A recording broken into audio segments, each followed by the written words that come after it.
TV aba amansane yenga yedimu sini papa be na upe bi ahye amansane winyano baby ya Kumawood TV amansane yenga yedimu Kumawood TV aba amansane yenga yedimu Kumawood TV aba amansane yenga yedimu sini papa be na upe bi ahye amansane winyano baby ya Kumawood TV amansane yenga yedimu Kumawood TV aba amansane yenga yedimu Kumawood TV aba amansane yenga yedimu sini papa be na upe bi ahye amansane winyano baby ya Kumawood TV amansane yenga yedimu Kumawood TV aba amansane yenga yedimu Kumawood TV aba amansane yenga yedimu sini papa be na upe bi ahye amansane winyano baby ya Kumawood TV amansane yenga yedimu Kumawood TV aba amansane yenga yedimu Kumawood TV aba amansane yenga yedimu sini papa be na upe bi ahye amansane winyano baby ya Kumawood TV amansane yenga yedimu Kumawood TV aba amansane yenga yedimu Kumawood TV aba amansane yenga yedimu sini papa be na upe bi ahye amansane winyano baby ya Kumawood TV amansane yenga yedimu Kumawood TV aba amansane yenga yedimu Kumawood TV aba amansane yenga yedimu sini papa be na upe bi ahye amansane winyano baby ya Kumawood TV amansane yenga yedimu Kumawood TV aba amansane yenga yedimu Kumawood TV aba amansane yenga yedimu sini papa be na upe bi ahye amansane winyano baby ya Kumawood TV amansane yenga yedimu Kumawood TV aba amansane yenga yedimu Kumawood TV aba amansane yenga yedimu sini papa be na upe bi ahye amansane winyano baby ya Kumawood TV amansane yenga yedimu Kumawood TV aba amansane yenga yedimu Kumawood TV aba amansane yenga yedimu sini papa be na upe bi ahye amansane winyano baby ya Kumawood TV amansane yena yedimu. Kumawood TV aba amansane yena yedimu. Kumawood TV aba amansane yena yedimu. Sini papa bena upe biashe amansane winyano baby ya. Kumawood TV amansane yena yedimu. Kumawood TV aba amansane yena yedimu. Kumawood TV aba amansane yena yedimu. Sini papa bena upe biashe amansane winyano baby ya. Kumawood TV amansane yena yedimu. Right, it is 28th day in the month of June 2021. Ever said that farmer the boss na obasa say nei twedian podaroma odenen so ache ne eyeda benada, and of course the transit ya na inyamre etumi edin komo sinopi ahwe amoman no etumi etumpon 7 doso dia aseda bi o a yemfa me aboafo mo yen mede dwumade no ebro Gospel Casket Shop Kumasi Asafo Liberal About Tawhid Naturopathic Clinic Kumasi Udium Bwedi Junction Mala Muhammad Spiritual and Herbal Center Kumawood TV in the eastern region of Ghana, and I Kumawood Training Institute. So most are saying I'm here to no etumi edi abro yemojo near my meeting edit say Mike ha Kumawood TV. We are live on Facebook, also live on YouTube. I didn't tell the baba nyamre akenkan edi amount voice note or the bar ebebo etumi edi amount. So now the WhatsApp message and so ba ebehwe na akenkan edi amount. Manema tem the nyamre etumi akenkan edi amount. Well and yes, so no at Dawson. When we say nay brother members of parliament answer on best sitting as no umunyamre etumi kwatena se bom pa yesu twedam pa yakopon so na otwene nyina no omadwumadie no enkwa asumdie mu na enein eyade se the speaker of parliament Aban Smani Babin etumi akodi animu ama akoye sampa ebono na no na de atudwa ekirimu se mrasebidafo bengo twibi ede opposition ebai ekirimu se yenyamra keten I say you will be a quine or Ghana ha. Say on practice the LGBTQ plus no say homosexuality and home bano. Now some of the phone a man for I say tata omopa enyagro was say like diplomat for any business maybe muska tata must phone. The threat is that somewhere in ya they will make sure somebody lose you on 6 grano or the various constituencies are the speaker ekaze sankrofo no munyai go here by the end of this year no. Na emra yese ne kete say intimi practice LGBTQ no plus e Ghana no na emra no wahwe ama no atumi abema ho komo ebenyamre na yatumi edi for the past 5 months or let's say 4 months the government has been under pressure from various quarters, especially the youth, some youth of this country and we say on the second term of another for the name is slow near more day full boy day. The expectation is that by Thursday, Krano, another 2%, you have a 2 full mark home. But when you say, I want some net or more epiconia a demonstration at the Tia Bino, I can just say, a Mabru, as your man and Emma Nkoye, it has been back and forth, say, Echo, Sebeba, see Echo, Sebeba, and I'm so Mekopimina or Courtois, Supreme Court verdict by High Court, dear Abba. On Saturday, in the said one activist will fix the country campaigners.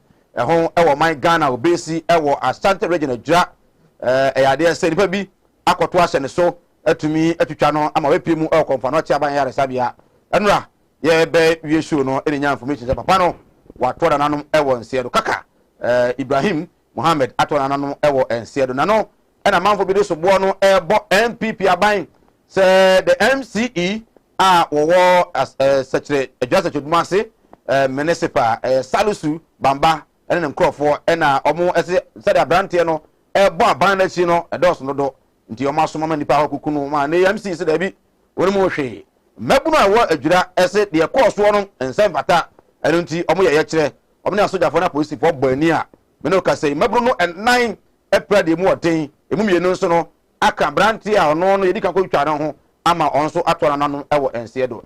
This is happening in our country Ghana. Manfo ju say na adwen kire o kire on social media any other platforms no and am ya ne sa. And I'm so Emma NDC National Communication Director Ura Samija Fiso Kraka bi say we the MPP for pa na adon crofo and akokuma branti ama ne o kasa Ghana kura no na ehun aboye nyamre na ye di home common visa mo so the one you back them say Debbie oni mo he ni hwemu bi a wose koso no enkosa pose bonsa kanipa mienu a omo say omo bo omo ama omo atumi aya branti ni wo no emu enhwehwemu but all in all no na yere say face the country na obo aban na chi no na manfo bi etwete no a enam so amam hoku no de hu nkrofo no a obehu ibenyamre atumi edi nkomo freedom of expression freedom of speech no na yes suppress ana say ohu no say ebia no pakode boni bi no wadie ana say the subami no da na die na ne bibi akohye nyamre na yatumi edi hu nkomo enra the National Democratic Congress NDC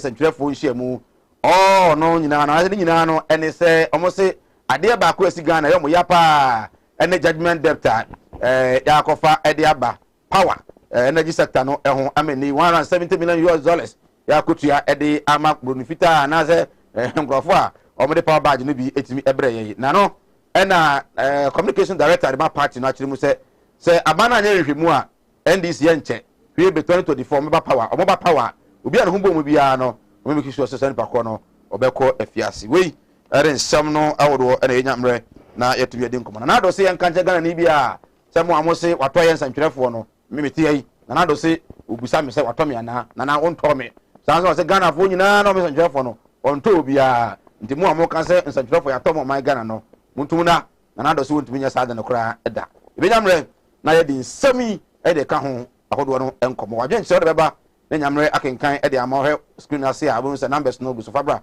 na yentumi enkenkan ma once again yamo ajo ne mo akwa bako Facebook Kumawood TV udru wa o search Kumawood TV uhu a o like na wa share na manfo so nya bia hwe sanso e na ko YouTuber eno so Kumawood TV won so no betumi ahwe live e wo ho juma dey it comes your way from Mondays to Friday 4 to 6 p.m.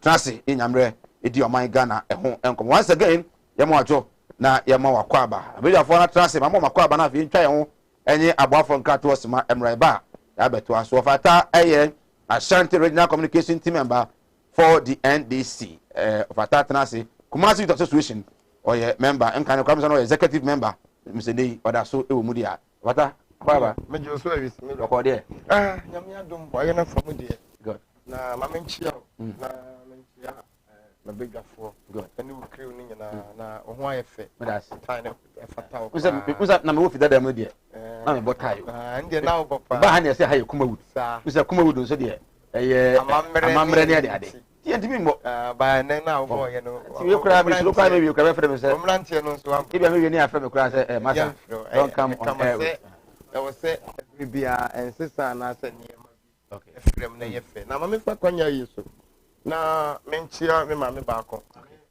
ana se anti abena bima o stadium ma fashion kwa me mane madi oh now shot when are you coming sir well yeah me ade so what stadium ya atade a me pepa ni se me ko mu ni nyefe ntita bia ya na me mpesa nkasa ni beyi na opama tade ma wa chese baby apese ma me bi makata bia no akata atibima o stadium cover methodist achiriwa na ne nkola ne baako ye ma me ya ofata ya so da bia ma ya no guwo mo nti ma menchia me baba ko de bia na da come them and they catch and say ya wonsusu na meka o ma bi ma mechia no na o say last na me catch o say me nuata me amata baako ne ma me efiri ma ye jawusu ya wo sister station ni nua papa nshira efiri ni nua papa o mampo na aye ni bibia kwa wieye ti atase ne wada manfo nyina ase o me sabo edi drugstore wo no so na fantin town ana baako twato Linda ono so ewo atonsu na ofiri ya ase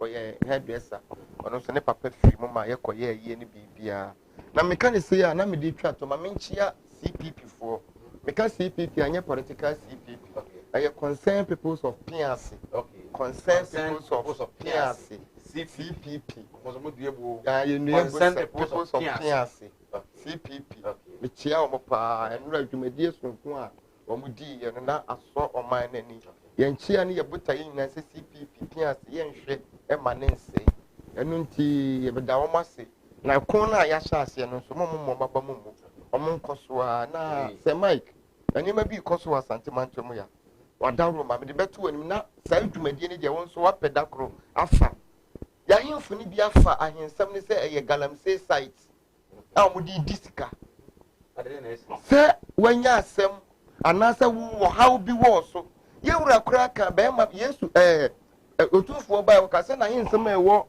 court nyina kura ye nyimra no wonka nti sa hensam bi aba na nkonwa sem bi aba ne sa sem bi aba na obeyi akọ wo hene bi ahemfie wo se oba ma ahemfie ne de ma bok ahunahuna intimidations asante de nkedim se de amambre ne no kure na ye adwuma no ene ahemfo ne bi de wo mutumi hye ne manfo so wo hene bi timi tina konwam ka se ma boka tia enwa odwapa otia ka se otia edua mako dumienu plus 100 million awa santimante mu ya na nyo tumfo akonwa na yedi nanim etwetwefom ye gu asante ahini enum ase e wokurum ha ya me si santimante mu ya enwan dumienu enwan mako dumienu sikapa 10,000 onu kwado si 100 million busa ho biem ba ko akantam otumfo ntam da asase so anipa no e wo se ye hwe se ye ntieti otumfo ntam so no akọ voice out to say ade na otumfo ntam da asase so na ye ka no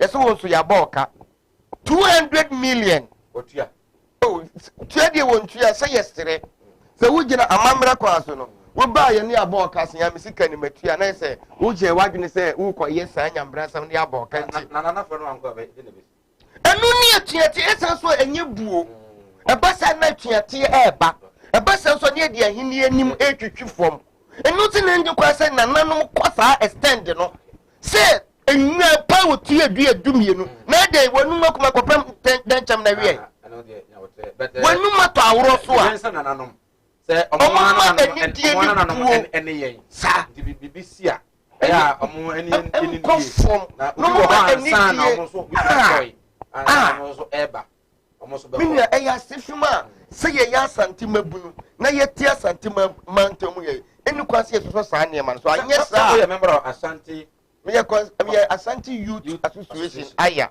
woka ho meka ho mo na mokoto that what no so no no na oh warning and ye de call ye warning enu ne ye concern youth of Asante mabunu ko ni nyina ko ne dɔɔso na made warning koma onya dan nniema bi a yɛte yɛ ne nkyeremu bi a na yɛnyaaye no ɔmmra no mepa yɛ wura kyɛw yɛntwa ne dwan yɛanye 100 million ɛmfiri sɔfo ne wɔ yɛnkase wɔ ntua ɛmpɔnkye ɔyɛ sɛ ɔkɔbie ɔkɔ na asɔrefo no yɛ sɛ ɔmɔkɔ a monkɔkɔ sɛ mokɔkɔ o dabi sɛ ɔno wɔ te amammerɛ sɛ wotie ne release ɔde baayɛ no a wagye atum sɛ sempo sɛdeɛ amanfoɔ ka no sɛ yɛ saa na dwene mu nyɛ saa no ɔpakye na ɛntwa yie yɛmfa nkyɛn because wontimi ɛnyɛ saa video no koraa no santi to Asante ɛna motena hɔ ma nanom bi motɔn nsuo ma asase ama nsuo to a na yiri fa kuma se ɛyɛ saa nneɛma no nyinaa bi ntina meka sɛ this is the time a ɛwɔ sɛ yɛnya name and shame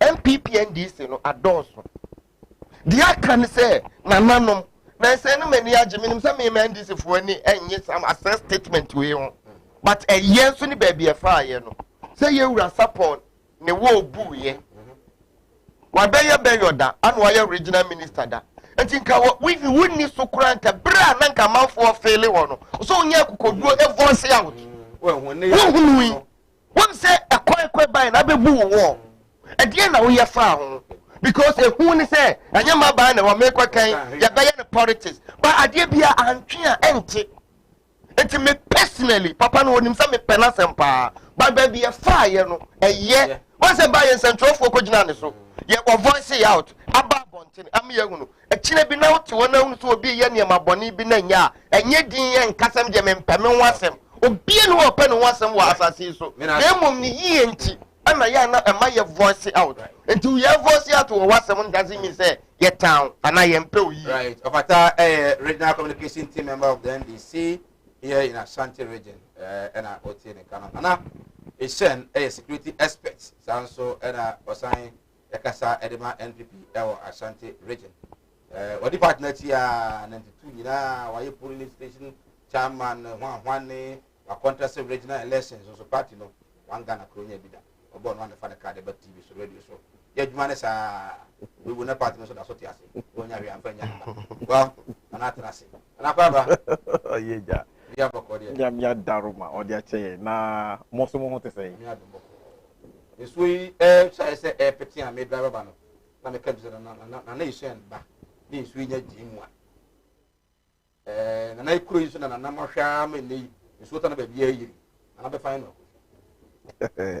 me dasi bebre na minchia minia ofata de no kwasem ni ya nanti ya cheye me kai se ofata na radio station bi o dafo jet is it a jet all right nyasem kotwa those days I chepa yi minchia ofata na minchia obibia otie na minchwem nko central region nakwa nakwa ekonfi nakwa ofaya minchia ofaya papa ni ekonfi nakwa na misanchia oh yes was one kwa only yes sa be ma de so bo homoden de bi nya ho trasem o ye be ma so bo homoden anamantu ogina ho se Mike na misanchia nkusuku ni fahene nkusuku ene wo central region ye kan nkusuku ni fahene a it is ohene kese pa ni fahene ho no mo ye kan nkusuku a nkusuku na ye traditional area yes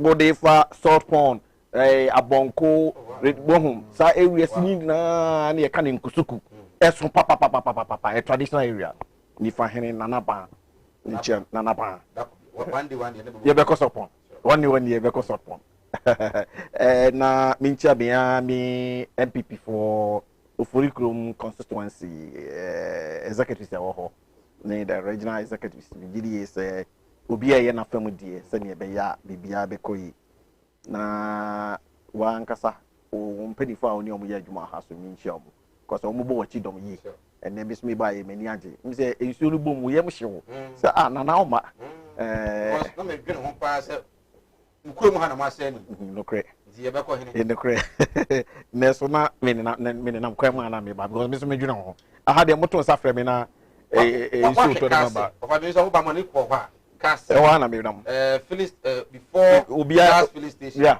on your left can be a railway line yes na railway line da no ultra railway line na wo ba won do bia yo ko wo sika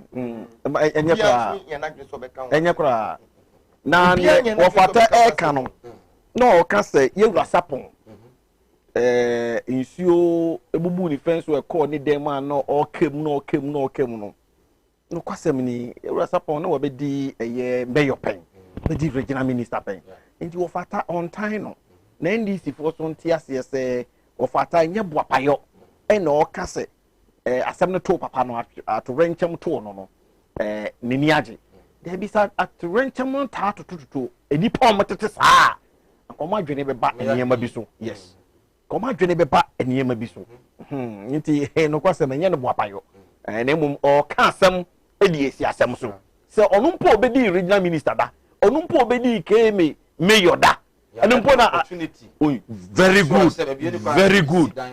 good na wanti nya ho adwuma na ato no eni nti na ma wo fata de kasa na me so kra nkasa na me yesi ka me ka no se nyame ye wadom na obenya opportunity bia se de na de bia me ken say opportunity nti na bia ye betena TV so ye betena radio so na ye kasa eno so nkire se obi owo fie no se be ka fra na dwunmu no yes nti ye nim nyansa nsi no bia da bi na mu adwen nkire na mu so unya opportunity se wo ya de de magana man ya na wanya na atorenche ma na se etomo sa nipa na ho na be mu se embiri bia me nya opportunity no mi hu ya nka me nye den me ya na nipa monfo bi hia se se omodi ahwea esisi nsuo kwan no na nka me nkoso nka na nka ni kwa se me ye ne politics asem se mi nua NDC ni na ye ntimi kama no ntum enne wo nua NDC ni na ye ya enne na be kan no utra ho ma wo nua MPP ni na ye ya ena aba be kan no nti no kwasem ni me ne wo fata ya adwene edum me kata mana mu fida de mu na omusi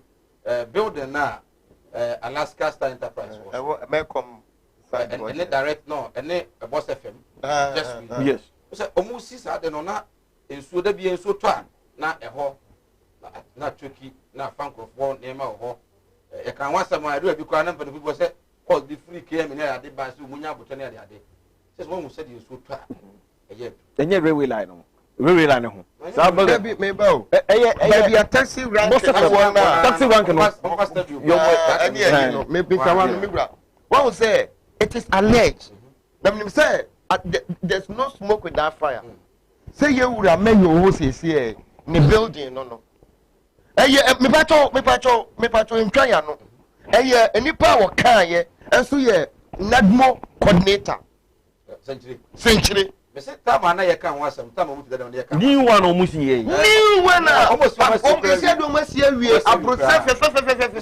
ayati say IV shape ya I was through taxi rank ni we say fa wo kura pa ya fa bu another building bia almost a building and o ko say o mu bu fa wana na ko metro me na yi aye fine afina ke me kwa ye program kwa no a some of us invite asempa but is what na ye mompa ye say but we na esi no e ka obia the more na ya na me blame mo communicators no so because when your opportunity no and opa wi anyu mret radio TV so the na mo hu say aha ni pa ya fe no ka se hey ai so to ba ku fa manfo ne ma ko yi so san to be e be fa manfo ne ma ana da bia on say the media no kwa no be doing this job oh you onim bibi I'm very sorry say me use so ohene na because obi so din dey ohene nti wada horoma say Mike onim you can communicators political party communicators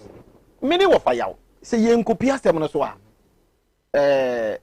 ofata ye nkopia asem no so a ye hu ne yaka wo amhu da enna me ka say ye wo PRO fo a aban tu omoka wo assemblies ni municipal assemblies no the boss na agis kan de and then I make us say most for mo pia say nipa na and na me TV so say you wo fata ka sa building ne kra ye wura ayidia anka me nti da me hu kra da and so hia na maba beti no and I'm not sure of that I'm not sure it is alleged ba no pre bi na eba wadaruma say Mike baby aga na eduro no si eye na misuro ya de mbekoko no ba ye de kokko tumpo eno be ma no kra bi apie ye de kokko tumpo eno be ma no kra bi apie ade na wo se komodi enti ye de nsabonkum ni fa edidie na empanufo wo so mo hwese mra be ye adwuma no this is the very empanufo mo tieti amra ne so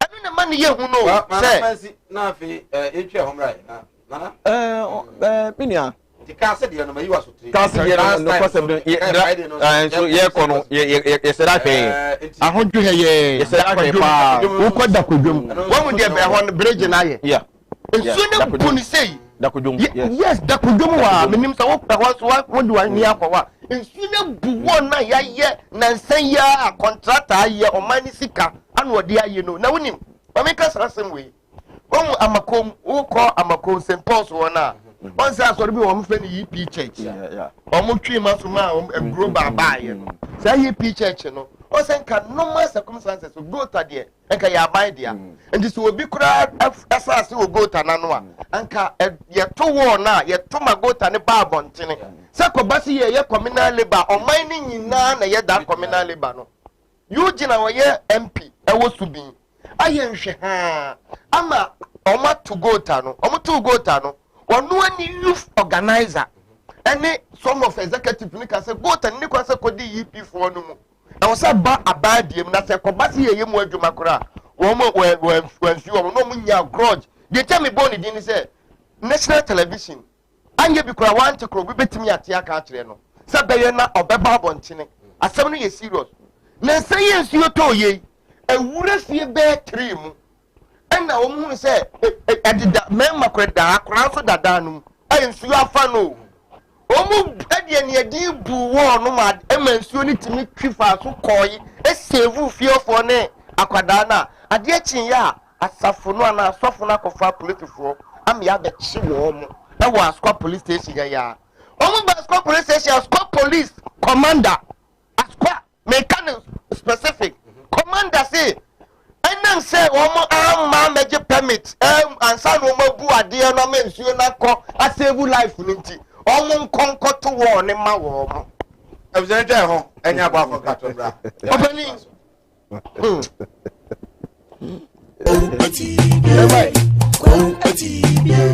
Animudia me manfo ni bintina mo ne yira ebinu be from ho se me yo omo asofo nso no manya ma asorema akom obi o wa mene wo kasa stroke a chino wa ya stroke no enko malam se bra ya adwuma me mene da Okay. kwesi da edwo da ebana da okuo da yawa da efie da ana menya adwuma na efie da wo beto me yawo so me hwaw because nipa ana wo homeda nyankopon eni homeda Okay. akwala na wawo no akwala na nya 10 years eko 50 years on 90 da woda fom obi so ho wa akwala na no isonsuo obi so ho so wa akwala no de ye ya fe no kon no ya na echi na da so ebia na ne tachere ma fe na ne tini emo ye kete oh ha no chine tachere ma te se abo wo no malam se nkasa fa na bra ebi so ho so a me ne ukasa o se ne ba no ono matramadol wi jot sabe ko ke baby ni nyina onom o sa glue ankasa nkra no o sa twi glue ka ho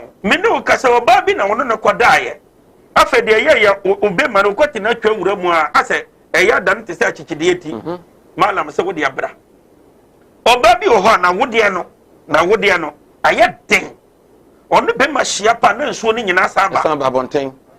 enti eno ntina ma onyem eno no wo ba me kire wo kwan no wo be ko na say abeye mremremre Okay. a wo ba nyim easily Piao so ho adwiriw ene danta da bibo ano Mala Muhammad Spiritual Herbal Center ebena da bia 7 to 9 p.m. ene ni hia Kumawood TV na yenya mre enwura sunsumu ena suko na ohaw eda oso no Mala mohwe na onyi emfiri o emfa emawo etwere yare bia edam usika ena ayira na wohwe ojapade bi na obi enam kwa bi so age afiri onsam utu gold ena opese onya emwa anase ebia kontuo enema ayeden amawo oba no odaso jonso anase akontuo enema ayeden amawa bra Mala Muhammad Spiritual Herbal Center na kachi kwaw atibie tieniye kwaw atibie Eastern Region eho ena Malam wo esikafo amantem wo de odu kwaw a wo so kwaw atibie uduru ho bebe pa wo yira kora no a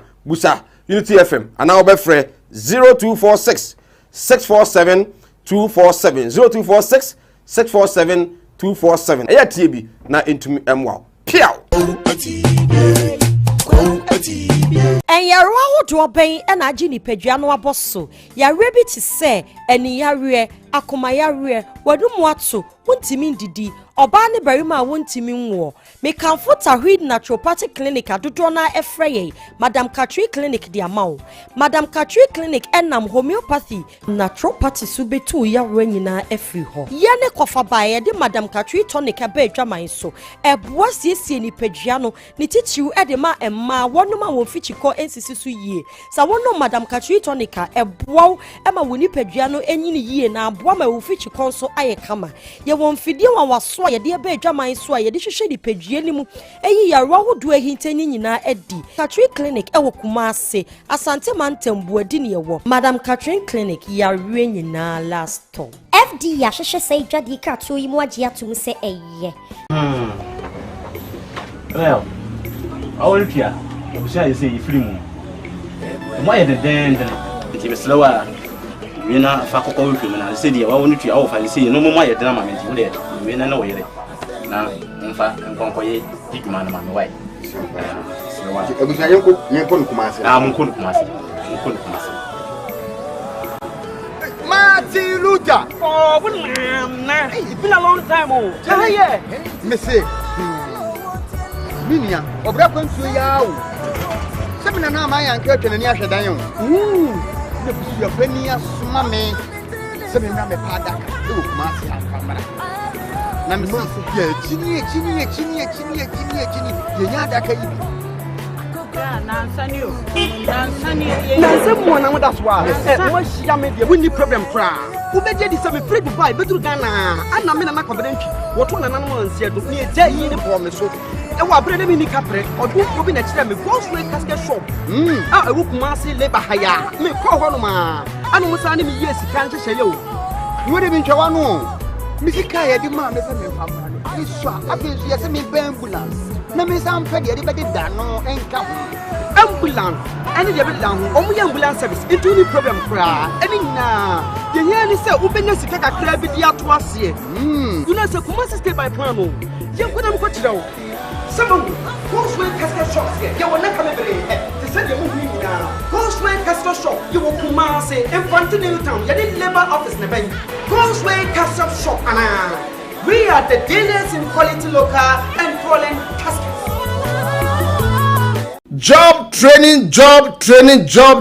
Kumawood Training Institute. Yasai ababio. Say dear. Yase. Ye ma ye tie for. Ene ya hwefo nyina. Esua ensano dwuma. Wei eye ensano dwuma. Ene ti se woni ensano dwuma. Bamodian se obenya ensano dwuma. Entra Ghana ha se obaye dwuma ba kope na wodi ayeye. Dabi asese wonya dwuma bebre. Eka dwuma wo ye ho. Sana ye tu kwa abrochi a ye no. Eno nti bra ne besua adwuma ni bi. Eka wo dwuma bi a wo ye eho. Eno nti se de ye de adwuma foforo ene de aba. Ye be kire bees making. Eye senia ye sidi ahwene eye chain, eye bags, eye mpaboa, eye ye niema bebre. Branie nchiro senia si eye no. Mushroom farming. Eno ye senia si edua emre. Wonim se wobetime de na wotwe mienu pe edua emre amana fifi abokama. Ama watime atu adi ana watime atu akoton. Branie nchiro senia si eye no. Ye nuanom akuafoe ye gusu afrem se momra na wombesua senia si ye we decide. Edura ye digun haban so ama ne hye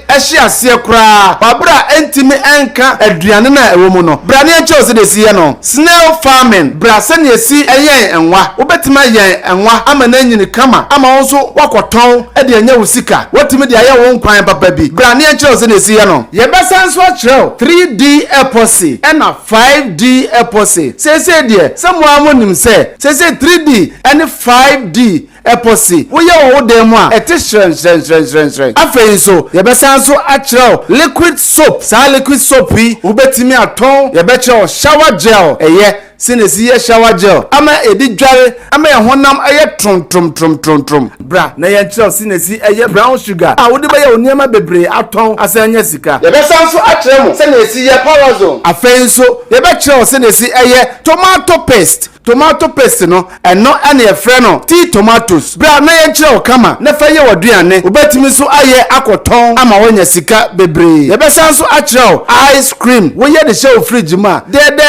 Sanima nyina ye chiro na ye jo 300 Ghana cedis pe obedi kan asende 50 Ghana cedis na afei ye de register e de amount ye register wa so fra chiri ana wo ba na ye buku ba bi obeda eno achi no ye de bi ebe handout e de amount ye besa nso aye pen drive video ana se ye be chire ni nyina nso ye de be guso na e de amount in case se ure fi bibia na wa fa na wa play na wa hwe na wa kaka ni nyina afei nso ye be ma wo aduane di wo lunch a obedi na wia ne de ye de be ma wo ni nyina ka 300 Ghana cedis obetua ne ho na ya sa kire enema wo be nyina we de eye fofofo se wo pese obesua sansa no nyuma we nyina ene bomodi ase ebi we de obeba esanse se wie sa nema ya boboso nyina ye de foforo ene beba eye dakope ene ye de e kire wo eye Saturday 17th July mu ni da etoso edunson ene ye no eda ba akope ye de be kire nema we nyina kama pa eno ti no fa number na eda screen so no na send you mobile money ede man sesi a o send 50 Ghana cedis na wo ba wo de 250 Ghana cedis no ede aba send ko 0244294066 0244294066 so obetimi afresh sa number ya egu screen so nyina na fei ya register aye 0244294066 channel so say aye number ba ko pe and that screen so friends see na ya register ma aye 0244294066 friends see na ya register ma say ya kase Kumawood Training Institute no oji so say ensanu dwuma ahimfie beye butu Right, I was here inside Emma Wakwaba Oguso Sinopi. You're live on Kumawood television. I didn't say Abra, Ninyamre, and Kenkai, Emfa, Emma. Well, you did come up on Kumasi, you name there.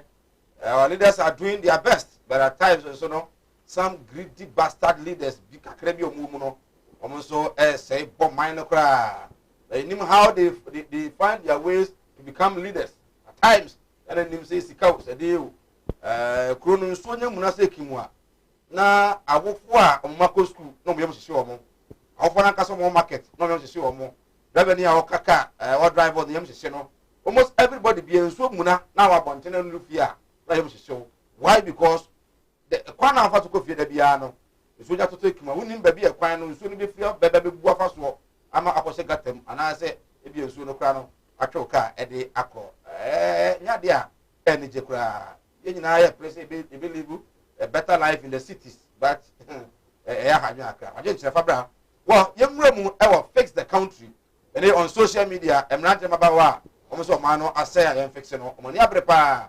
Why? Because one of their member Ibrahim Mohammed aka Kaka they say over the weekend all born to us ya fix country no Asante region ejira ko bitwa no ko wi ase no wawu ama enipa mienu afa ho asato no mo se do e de aka ho a wo pa enche be ko ejira e be show the pictures and videos akoso wa ejira mo ye demonstration soja for na post for tutututu ama enipa mienu afa ho asan ewuo e de aka ho but I don't know control them more say nipa bebre no ye control mo ya de ade say dey see no dey see no in fact I want to be the subordinate na de ade bomb abeyo tiso ya nim e bi omo no eni na so efiri there but then I think say it is too early as PRO for Ashanti Regional Police Command ahianyo e ka no say enya botre na fi head DVC but bi mo so the subordinate MC owo ejira sechedu ase honorable Salisu Bamba I mean shout out fata minia what follow ejira story no na follow pa kakra and my name there, I must say the guy or the late Kaka no, popular Odra, much and almost head no so or can opposition fix the country no, or more bomb the on social media at the part. So you could say, yeah, then will be an arm so ma, the money will be in your support maybe on our yes, I don't know. Mami fa kwanya na menchi apiase man na na jamra eri kwasi ada na ye akwasi de nti wada roma yemu na ye nkomanhia ye nchia yewura bankrebo ye asante na yewura tumfo setu na ye nchia be man so kontanasi ni na jamra awo pinsi opani ya na asefem ye de nim senka fourth republican ya ye womu yi no anka Ghana fo ne ebiasi nyina agye atum atiase se ku die ni kwase entertain eno nti democracy na bokwan bi ato ama se ohaw bi wo no untini ma bi ase a nka utimi kyerɛ wadwene na mpanifo so abeyi wa no na wakoma atɔ yem na se ɛwɔ sa wo twen 4 years kɔto aba kyerɛ wadwene se ye na me penie ankosa na nkose ya na nka the perfect no so what tracy history ni abakwasem kakra bi fa yemia kakaya wawu a woye pure MPP ni form of for nana no wo odimu akotene na ye MPP National Youth Organizer ukọ ni page a ono a confirm so wonim yemia no na nansan ya ohunu say there is something in Ghana for the leadership to fix na epoa yemina and what then fix the country. And your clear indication say fix the country no and your opposition for and then yes say fix it against your buying by your boy buying ama buy hunu here say or fix it on mine no. Then say you know say you better na ye can ensure a course will come. If there's nothing to be fixed and kasani maya you hunu yenki ebe mu no. Ye what technocrat bi kura wo ho a almost said you know madwuma wo so ye omunye say a tree about administration say yen fix it or mine now. They are all part of the program and what say you fix it. Now about when now you tinti a baby say wow who be criticizing about even who want the government in move na who criticizing now yes we are the townful and so can you say na nka what say ba purely no na make for the leadership yes say mun praise me mun tonyo mo mame but obia obey say bia so no no because who trust and with him say we chia e ye wo mo edi wachi ne be no say eh na ha den ki twa fa ha ke bebo aye ye twa ni sia ke bebo enti wo mo yes aro kra no I'm the person administration perfect. Now we get the impact but you who say what na kufu adu amamu we will be our ben kura na critics na oba be ye time for number 1 eno na ede ye nua na koduru ba bia waduri ene information ye nya ne say ya chi nipa mienu a ye nya ya chi wo mo no eye MC or tutu ni body guys ne yere akọ police station akọ confirm say these are the two very people ohun wo mo MC is only bodyguard bia minia on no protection or the police na ye and or time and take around without me. But I think that the good people of Ejura will be the best to say yeah, what say here minika won fa wo kan fem me but say a open secret say your power with me ko see me and it doesn't mean say wo kan wo dey esimi o but wo bia nyum say your power me tena wo kan mu enti nipa ye no mo nam no pa wi anwumere ekọ no amanfo oni mo ma ye no wo mo nam me won say say your friend of fata me free piance obi ani me principle di esimani so ba me ko du piance obi ani nipa me ne nam enti se bibi to me na yo bibi yemi a obi abetimi aponte se ya to fata de nipa smesi ya na beye ana mo fata nya de nipa smesi ya na beboa bema na ye ka no oye nipa adwurafo nim no ana MC yi no so adwurafo nim no the same krono aye ka na adwura na ye ka ne 1PP chairman wo meboa ye ni wo mom ne MPP chairman nam ona na ye kwaka say ye MPP chairman enkrofo ana MPP youth organizer ana MP no a wo krono mu no kra no ono ne body guys aye opis ya ka say ye mu vigilante but obi ani say vigilante koso obi anim say under secret no ye won panimfo bia ye from nan say ya so kware mampon ye ebira omo ye census a omo ye program eye MC nkrofo ne kopam nkrofo bia impo omo ye MPP fo a omo ka census no a omo say no omo ye man half nkrofo to omo ntia say omo abehye census ayi no epatim no epam wo omo wan enim wo omo eso official obi a san ne omo say omo ye MC no body guys say ye ansase say ye ka no kura Tambia nipa be di bone am ya kata so. But some of one the case no is still an investigation. Until everyone say omo your suspects. But you drew sir. Say oman no no say because na me nye wona me kan. Obi timi ba me so be pipia me be kume because me nye de ekoso no. Atwam. E adakufu adwa administration atwam. Okay. Papa bia na efe no. Mo he na branch no. E na e desk no so no. We any abrante no. Na ye was security couple bi. That was first half house. You say ni nanka brew. Okay. MPP ba ye be kan say ni nanka Bruce no. One support to wo ye niam bi wo. MPP tag ye from mo machofo e kopam oni firi wat na abanya anka ho hwe. Ye wo national security coordinator wa Ashanti region. Wi akire no MPP tag Equatorial ni free national security regional security coordinating council wo epamo no enne ye wura kanda poko gina parliament awagie to say ade na nyambra sam na cause sa no wo endorso wo gina parliament o wo da so ye national security minister aban ka ho hwe yes it one benefit demonstration mabunu no no say omo ntiase say omo ne yakunu no ini there is a demonstration na omo nti mo hwe mo be hu say apostifo no ene asoja fo no hyase ene omo enya encounter na tututu ama mienu so awuo ede aka ho e wa Ashanti region adwira demonstration ya omo ye amfu ayi be na newu omo aposi fo no ano na asoja fo na vigilante for MPP vigilante for ya seso mo tade e mo be yese a train good military man a lot of them are running but you could see say they were giving one shot no na ebi mo so ba aha nti we ene de akoso ewo adwira in Ashanti region it's a problem but every day vakasa say man the woman says say wa bakura wo kobo wo ba na wo ba nu chase so wo dwane number 1 na kire say wo dibu ama so wo tumi sine no a kire say wo de ani di ama so wo suro wo hu atone so ade ani afenso waje atum say ontimi ne wo ne papa ne nkunti na o dwane ape cover and say wo pe obi achina na wo pe bibi na se nipa no dwane a e kire say wo de ani die di ama ye taa ne so kotutuo to extend say yebekuno. Tieni be na ye military ye no ye way and the Kufuor regime no. Tieni be pa no wo. From ye wo enti wada. Akwaye ye first year recruit and the Kufuor do 4 years or by ye no. And no results for ye win. We be no near the better online military form. We be to form now be feel be we kwa ye pass out. Police kwade de won ti kwa say police form aba. We be tia ye see ye pass police for out. MPP organizers, youth organizers and yamu omo time. Anu omo do omo ma omo fase. Anu omo a omo be ton 5,000, 4,000. Adi many pako police. Any soldier.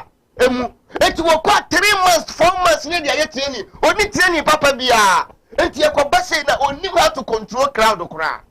Ana wo man ye say no. Kuku na esi ye no. Na ye sa ne ma we ye o. Agitation sa ne ma we ya. Me ma won ka wasem. Me hye wo so. Ana boa maku si. Mura ba be ye do for public ye tabu wo ho. Any kwasi ye entertain kura ma sa ne ma we kura. Eti me happen. Critically look at the video. Uhuru ne ma mabru no say no. But I think omo kire money a enso. Die SCA no what the SCA no ho well amfu ayi die no we kura money no so wo mo kokura no be feed us what is actually going on many people you know so assign ewu eti debenti ana twa kwanya soldier fo edi ka besi ye ekuri si ye ati say de Afghanistan fo ekwo wo man no ye chichire ebi mu be ye bi o ebi mu so ba betoa so wo mo ye bi na ne obi ya retired soldier. So when your opportunity as a soldier be near my who be say a season ka wonye. You be ye we say e dia say akra akum ni pahwe. Wo ye yakura ni pani adwane. Warning shot ye to the form. Warning shot ye to the form. Ade na ye say wo man ni sa ke. Ni mbo ntimi wa etete won toma. Na ye de ye ka kira na Kufuor ado. No kure wom ni say empanufo say ye hye wudini ye bo wudini hye mmere adue. Ane ye bo wudini so tu mmere gu a adue. We ye ubeka sa abani ni mo hwe chenye bia ni ho but abani tiri so na sa ne ma we nyina ye kogu because you wo sorry ya na soldier for no call say nya regional minister na frɛ ya MC na frɛ ye. Why do you say that?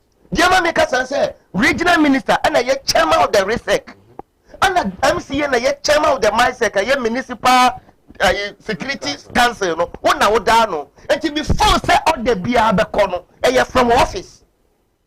But what you say, well, I would think before the topic be a bano. What did I say when penny fund by just say, ne, yanko ABCD. What do you mean introduce any even advert a crowd by you? What's the advert? And what's a 1 year for the day?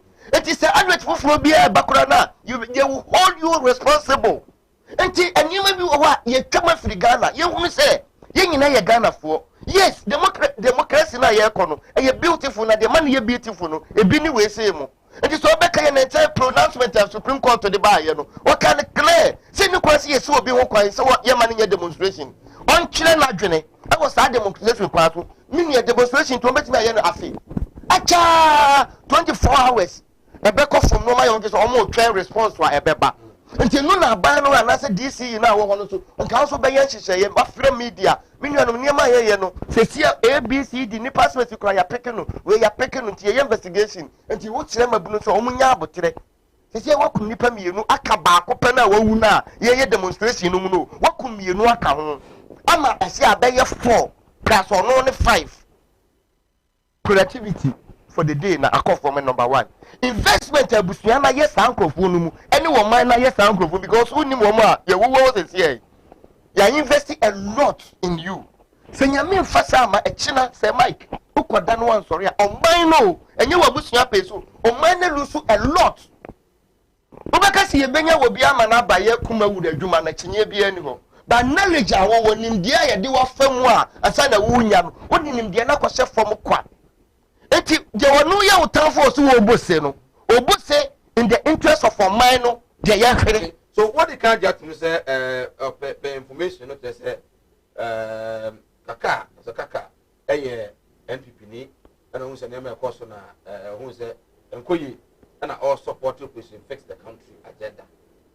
Well, why then should some of them fee moderator for communication like I said NPP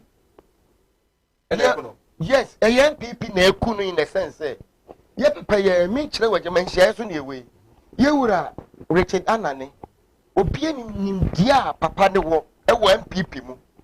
But the Kufuor clearly was say wo ye Alan Asiana Kufuor say appointment for buy up to now wa money be. Me unya we na me ma so information no. Me that me ma information no. Eto so me no. Ye wura de ni mu. O Kufuor do see ade ni mu akọ contest no. Wanya campaign. Ade ni mu akọ contest no. Wanya campaign. Wanya campaign ade ni mu me challenge me say. Enye campaign wa anya answer na me ka.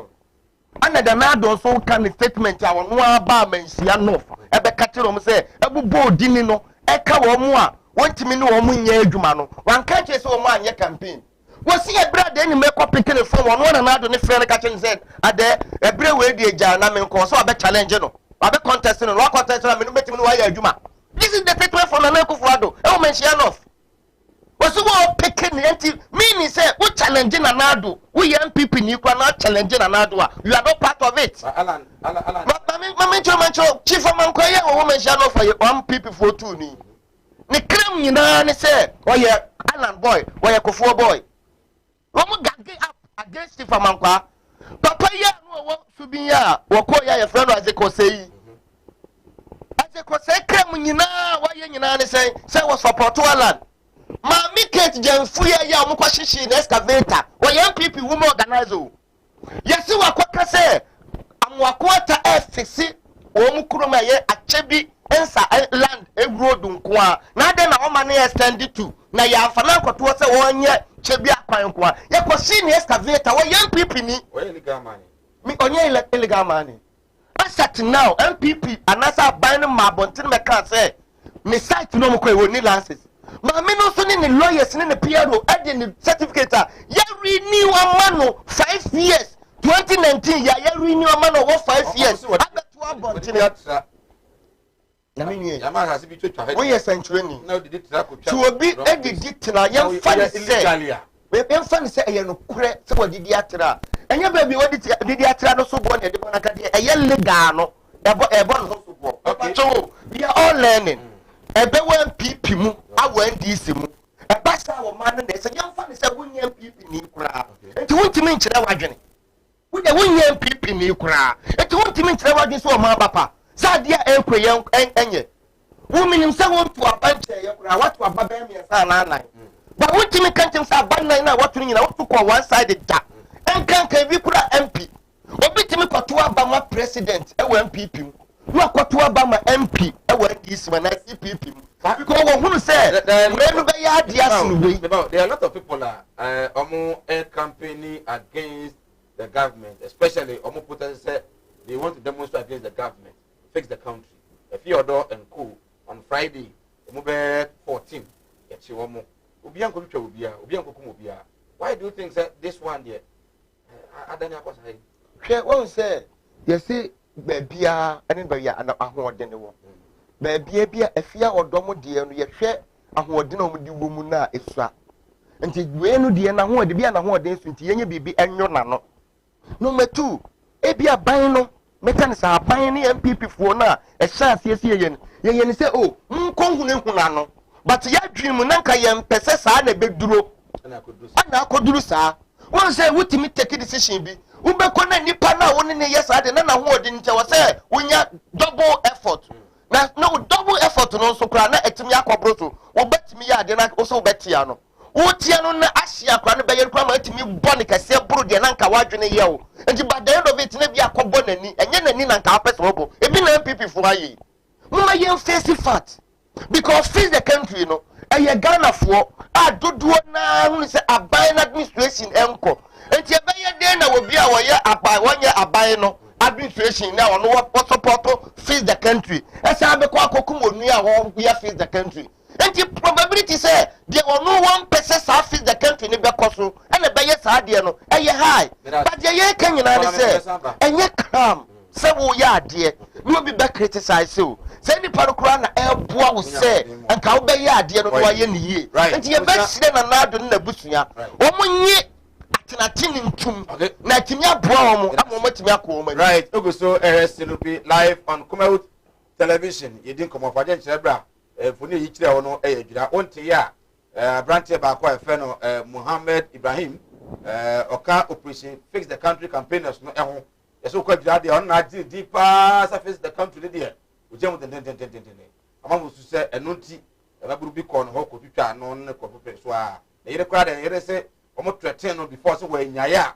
na ogu abane ne mu ase we nya mu bi ko no e na eni awie de adu no ono kwa wuo no so wan kosa mabu no omo ye demonstrations no omo so aka ho ma mienu ekọ omo so aposifo no mu sia no to akoso ama omo so afiri mu ma edipa nan so no igwa yare sabia emu eden well omo komo na ye die oman no sen na enema esi ekro asem so sia se no say itimi efa so 92 na mo se de be ya bia de esi ebi ensan ensi ebi well wadwen che ne fabra wo the voice note so be nyamre na etimi abode ama WhatsApp numbers no boost na se no fabra na enya mre enkenkan emfa ema nana isem we security experts in effect mo na video no to so ma bio so they are posting for this free car num na omo sha so mo tutu no minim so to no mo to akoso so mo to afan finfin o so mo to afase you you are an expert so BBC say se mabu no demonstration na aposi for ko pie ho a de omo ye enam so menu atimi afiri mu no sa na we say ya na afi ni enhwe why obi a o kana adwene e wo say itimi ka say o ko adwene emprema nkan adwene no ye kokko say me that's baby bigidi say ma main clear certain issues bia of ata akeka ahwe to dodo etrim dodo adwene mu a na they perceive na akufo ade say ni na akufo ade ni saso ni pa boni ni de ye hu bida ya bi asam na ntisa hwe no kan bibi ti say Dr. Nani Richard Anani na akufo ade say o ya ala ni panti on fa ni nya bibia bio it's never true a party ni na ye wom obi no kase ayi mention of Collins Owusu Mankwa na akufo ade say on fa ni nya bibia bio Collins they lost the elections. He lost elections, very good. Almost elections. I didn't know the question than Akufado. Collins na obi ndi MP ni bi. Eno koturu. That new creation yes, that was the new constituency. Eno no okoye. What I say, any nipa no mo elections. Eno win here. Nti I don't know better than said than Akufado. Now on the issue of Nana Akufado baye or Alan Kofo now or Pamamo, Alan Kofo ben, Alan Kofo na MP before. Ni Alan Kofo ni wale na Akufado Nkofo. Ayi ba ye rakanda pa. I'm not president Kufo na ye rakanda pa onye minister. Nitul, I'm not president Kufo na ni utulu onye MP nya minister. Emra Emruzari. President Kufo na say depend na abrada pa. No ye adwuma. No ye minister. Say depend na Akufo de omu ye adwuma. O ti ase. Enti aya NDC for mu opportunity amon try say. Wo be create division we ye party mu ye na ye hu. Ni amu ye ne mo hihye na no ye hu ene ya te ase so ene ya ma mo kora so ma mo nye saa yo mo pese mo ankasa mo create division wo ye party mu mo nwere mo ho mo ni mo fi asem mo na mo se mo ni nipa ba ko pa na da bia mo di ba bedi mo anim ye efa ye ho ben ye ka ho asem mo se John da mani mahama nko ada mo de mo nim no ye efa ye ho o ti ase no oyere Miriam ma min krasem fa ne ekosu sisi yen ne ekosu sisi yen say among focus fix the country no anything fix the country anything fix the country na omo ka no omo ma yenti ase asem na omo ka ne nani so ye na eniema bi so ho na say ye boboba na se yanhwa nka ho asem a amoa oman no now she adwo asem a obisa mi say nana asem asisu adwo say nya ha nka me kwa bi nim sa brantie oka bibia ye frɛ no face the country ho debi nya ha nka me kwa bi nim sa brantie oka ho Okay. So ntimi ho mu ina. yes me ntimi ho mu na nya ha nka bi nim and face the country no so omo form association registered association so omo form registered association ye na ye hu omu din leaders ni din ni ade a anka ne ebetimi aka so oka ho bi ma we de mi nyim se bia oka ho so kra na se bi o kire na dwene na bia da no asem bi wo ho na ya yete ye mu bia ni ho nim bia na da no asem bi wo ho bia na no ankasa no obi kra wo na asem bi dada ana na mo be platform MPP so MPP no nti MPP ye hie nipa ni o mo bu man ye hie nipa no ma bo party no ene ye ba be ku mebu o man no mu ana ni si for say the France some ba security issue a yen jai ma security for no mo nhwe entoto omo nioma ye no mo come out with a reasonable and tangible evidence na yen fan to nioma ye na me hwe na mo me video bi ana as police na koto form na o suiti hwe ma picture ya hwe oh na o suiti picture ya hwe oh say obi kote dan ya chi very good all these things no among for hwe say nioma do na o hwe the time demonstration ni koso no say the security ni be na on the media me magician ana ono ye police ni ntini mame awono oye soldier ni ntini mame awono na enti say demonstration ni koso na soldier for ba ho look at this one no money mu be kasa look at this one yes you see say okoto from you see where he's pointing the gun no you see wepeja no because so much wakoto from wakoto no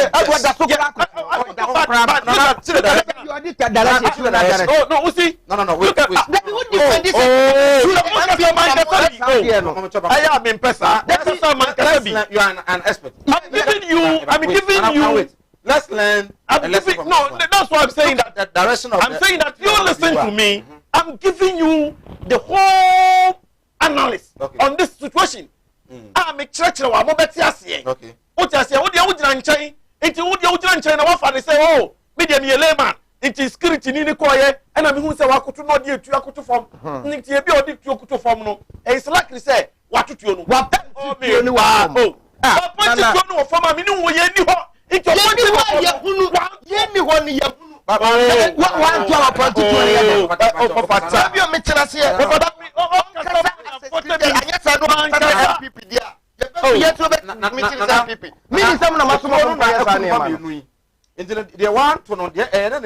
me tell you something. Let me tell you something. Security ni ebi krana tie miss ebia etimisi ebi okoto ye na odi tuori kire hon kwa se tuori kwa ebia na bullet nyeden enimu no so what to be the scare enipa mani yeye na e at that point enye ho na tuo no kra ku enipa mienu ana mo ka no e enipa mienu kra no that is why allege allege enipa mienu no kra no omo anwu wo ho otimase baby police for no ko jira ye no no mo anwu wo ho tuo no kra no distance ene ko ka enipa mienu na na say e ko ka enipa no kra ofie ntinye se wo hu se police ni na so je need a form. It's one of the use to scare people. It's who said the body that former. I don't just so you need that form. Have you been to a trans jungle warfare before? I went there on several occasions to see what is going on there. At the time now, I'm a member of a scout. I was Action Eastern region. I don't know your war zone. That is it. War zone training. So that is why I'm explaining it. But when you mob. When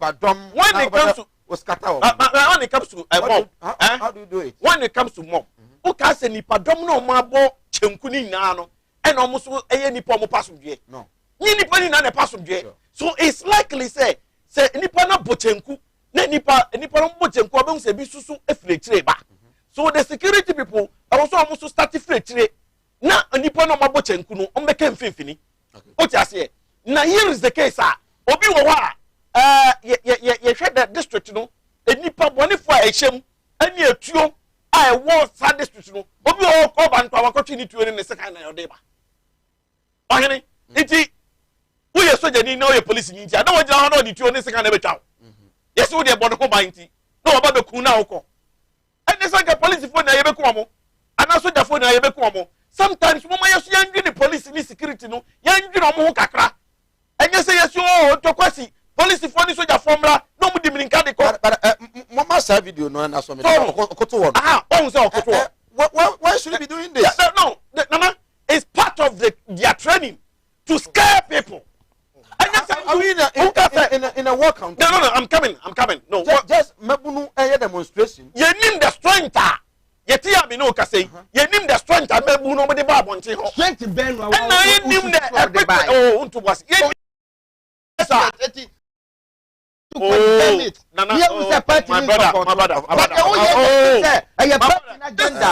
not a party. This is not a yes, I would. Yes, what you you are saying my brother control him. Meaning says. Oh, Kasabaya 45 minutes. Me tia di me me. Nana. Masama make can say. Ade when you MPP asem. But you are defending when you MPP issue. Oh, mo fata won to was it. Expert na ye wo gidie wo mu. It didn't say when the nka you number 1 condemn it. Nana tobo. Oh man ofa mama no nsi. Nana. Oh. Ofa ma ye adwuma ba o. Me ba ofa ma ye adwuma ba onye adwuma nkitikiti we. Ne me kire ne say. Enye bibia na ye beka security ni no wanye ni ye.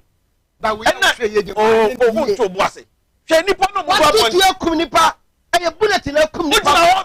What's the hobby? The new hobby information about. Evidence is what na reporter na my na. Yes me gina hobby about. O be kire mu my na what you are seeing no.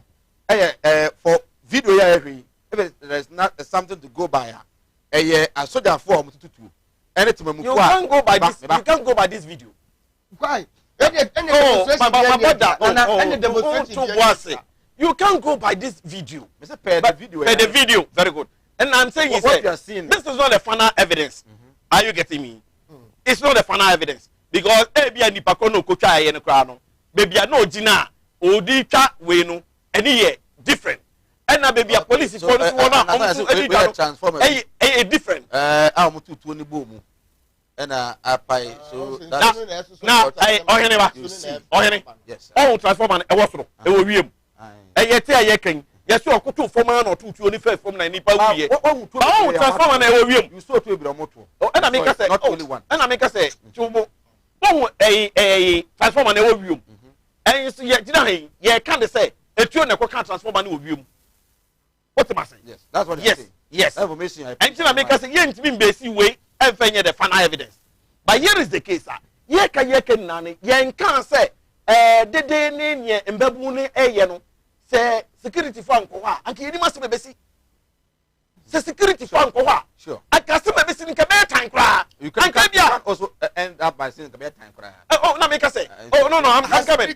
I'm coming. Oh, Tobo. There's no security man. Oh, John, Kasano, na security for no crano. And your security now come baby, I know what uniform now, now come baby. What I got to say? What fata, address to Mama Yedin. what fata, reverse the video. Uniform. Let's listen to this video. This video. And I must say, Mr. My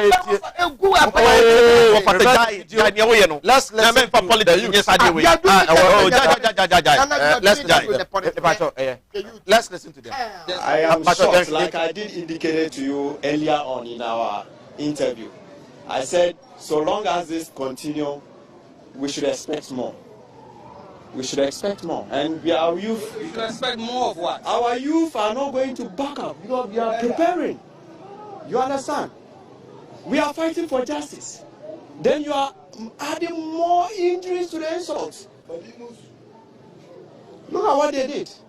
Look at what you just... Look at the transformer. Do they want peace? We are fighting for our own. And you are doing this to rest. Is this the justice that we are fighting for?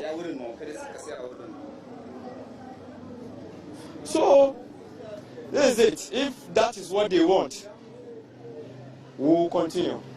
And we are not backing up. Serious, no amount of bullets will stop this. So we get justice. And that's what the youth, Choboy, that's what they are calling for. When the essence of your life is threatened, you fight back with whatever that you have. And that's what we are doing. We are not backing off. So they should come and kill us. We will continue until we get justice. Mark, is it not possible to use dialogue right now? And now that we've lost some people, is it not profitable to use dialogue at this moment? Perhaps write a petition, take it through the process, get the various agencies or actors to act on your case for you. Erastus, I don't know whether you have been following this story. It's a developing story. It started on Saturday. We have people in authority here. What did they do? What did they do? They sat down aloof. And this is the result. When the youth rise up, they are now shooting us to kill us all. Then we are ready. I do not think this is the possible way to resolve what is happening. You call the whole army to come and shoot us just because we are fighting for justice for one of our own. It could happen to you. Information of their deaths yet, so we will cross-check that from the hospital to get more information on the condition of those who were shot right here. But definitely the action by the military on the streets has generated a lot of anger in the youth who are coming out in their numbers at this particular moment.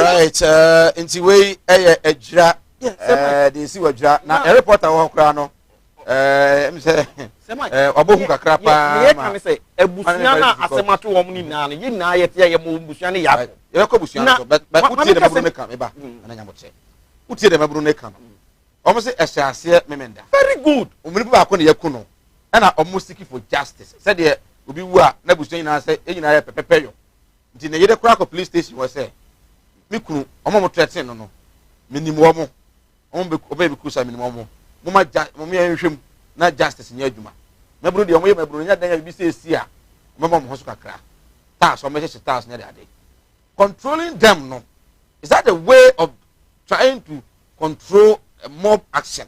That is where I want you as an expert no to come in to help us because said the maburu kan minim de na wose soja for me tia no me kan say mi say e bia na dan no asem bi wo eno na babu ya yetie ni o ti asem ni siase memene na no beboa me dan ye de ono no campaign na ono no ekotuma mati ase o na maburu be ye de o ti e siase memene na it is a siase memene na na mo reporter ma police kwesi ada memene na kwesi ada police ya we da ama ma na me ka say yes o ma chi nipa bienu the rest you leave it to them. No nipa mienu omachi omono they are suspects. Omo be continue the further investigation, interrogation, then they forward it to court. Enti ya court nkwa na betimi ebu aho asem. Itu kase mi ye bebu nti be the mrade hye me nsem a eno so yenye ne sa wo manyimu. That is also wrong. It's wrong. Yenye ne sa wo manyimu.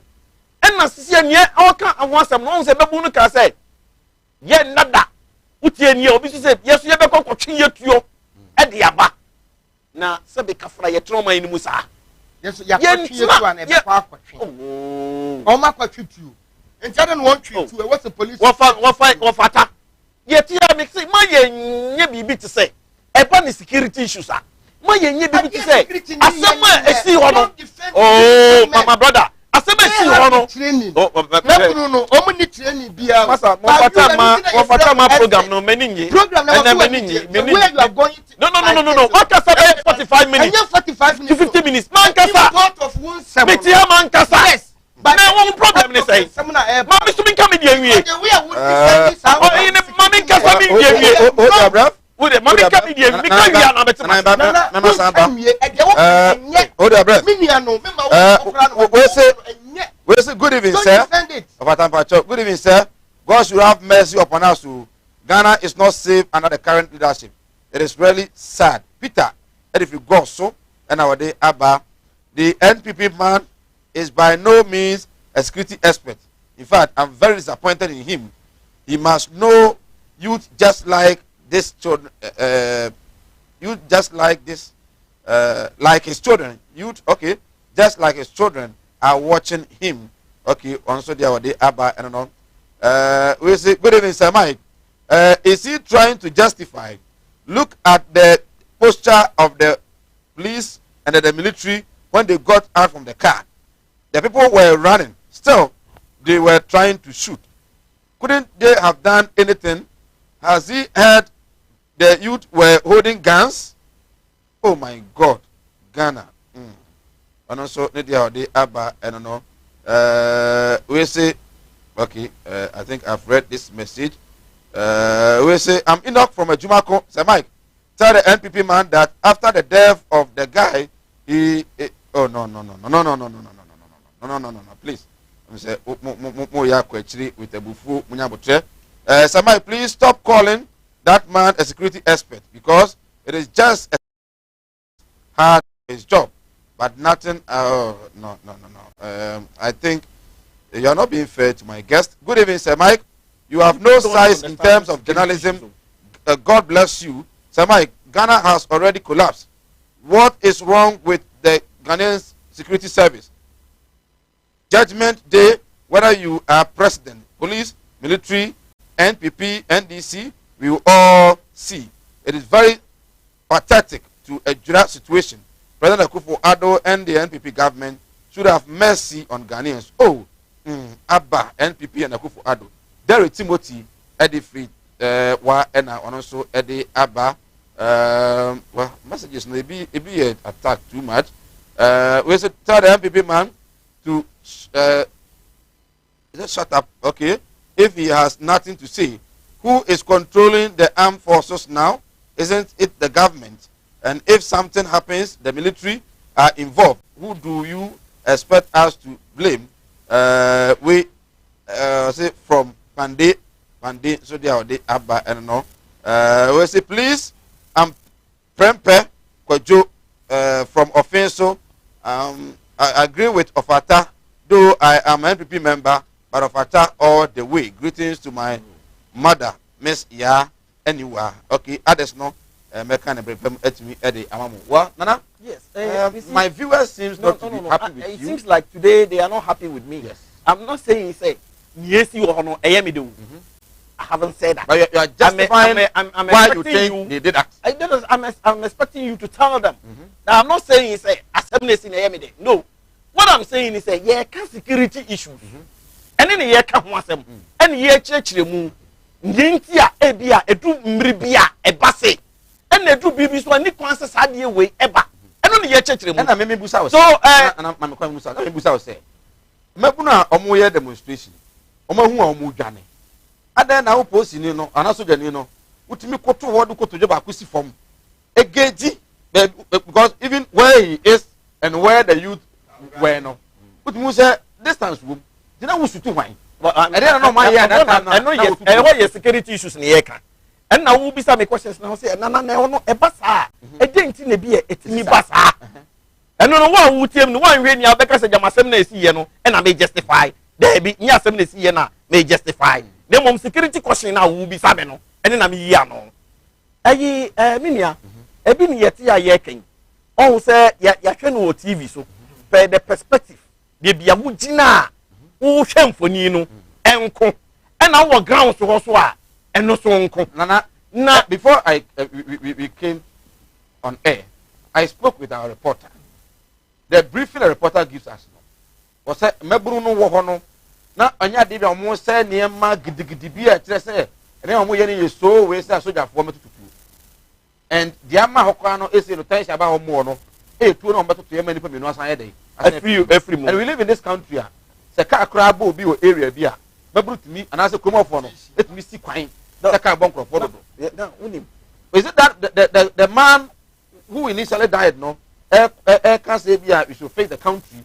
I don't think so. Why should this happen? I don't think so. I don't think so. Some of our security officers, no, they are not even up to tax. No, you know, say, Omo can't face the country. Omo no money ase. Omo ni ho. E dey there. E bi pona make us a branch e kura me nimu no. Say mama ha no mo ana ma mehwe we ya. Ana bi a social media no money ade a enke bi kura bi nimu no. Nti mama ye mfa nhye. Obi kasa fix the country.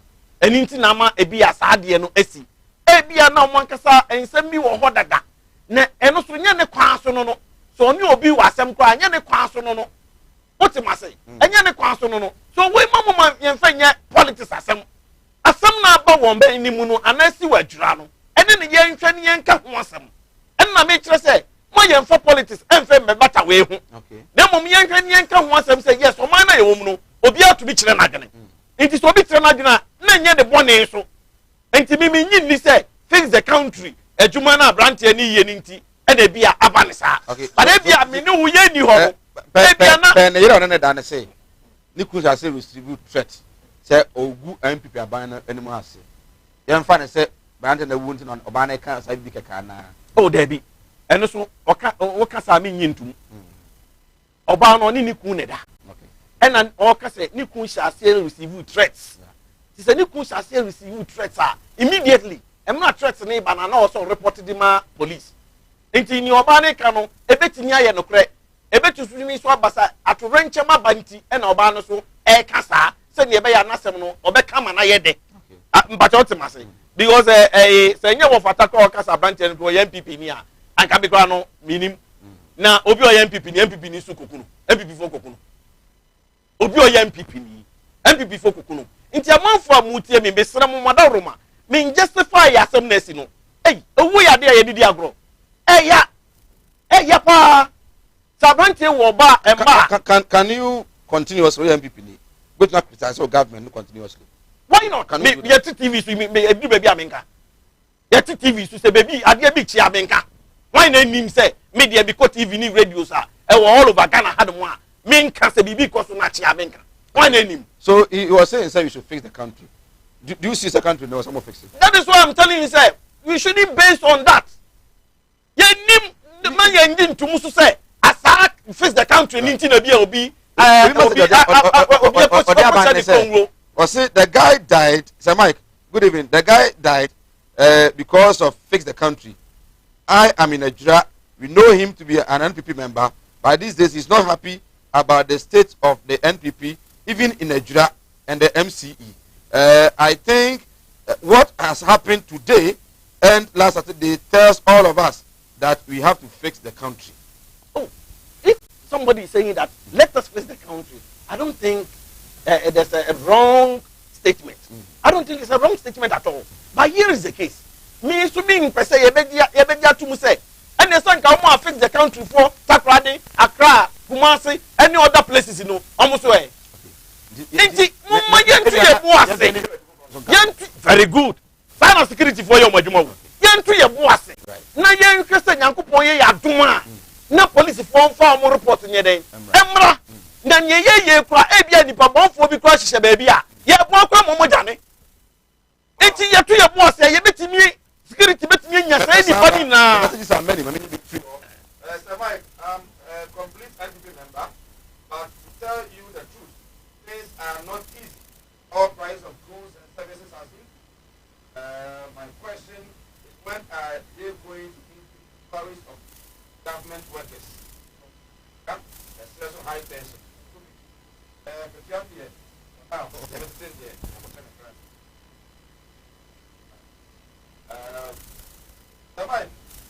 So you expect the NPP man, who is also a security expert, to condemn the military and the government? No. These people will die when God will not even have asked them. But I think some of you must be NBC, I am Kwesi Atta from Kumasi, and the only thing we Ghanaians should note is that the leaders don't really care about us. Come to Omano and look at what the NPP man is saying. NBC and NPP down for the country. It is very, very sad.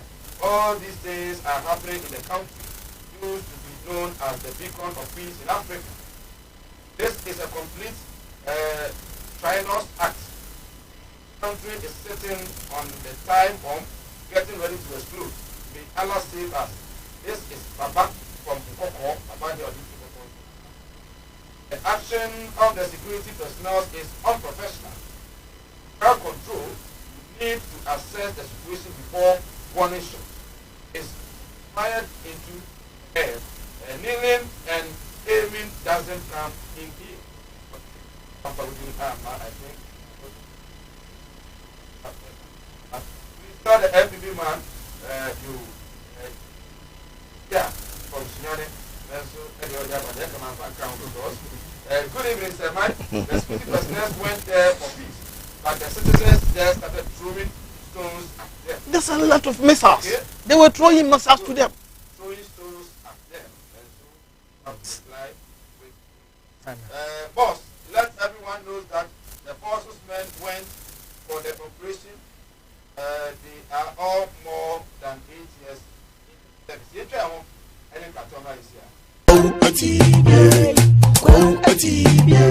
Animudia me manfo ni bintina mo ne yira ebinum be from ho se me o ma asofo nso no manya ma asorema akom obi o ho amene wo kasa isko ka chino wa ya stroke no enko malam se bra ya adwuma me mene da okay kwesi da edwo da ebana da okuo da yawa da efie da ana menya adwuma na efie da wo beto me yawa so me hwaw because nipa ana wo homeda nyankopon eni homeda okay akwala na wa wo no akwala na nya 10 years eko 15 years on nante da woda fom obi so ho wa akwala na no isonsuo obi so ho so wa akwala no de ye ya afi no kon no ya na echi na da so ebia na ne techere ma afi na ne timi enwo ye kete oh ha no chine techere ma te se abo wo no malam se nkasa fa na bra ebi so ho so amene wo kasa o se ne ba no ono matrama do wi jot sabe ko ke baby ni nyina onom wasa glue ankasa nkra no wasa twi glue ka ho mene wo kasa o ba bi na wono ne kodaye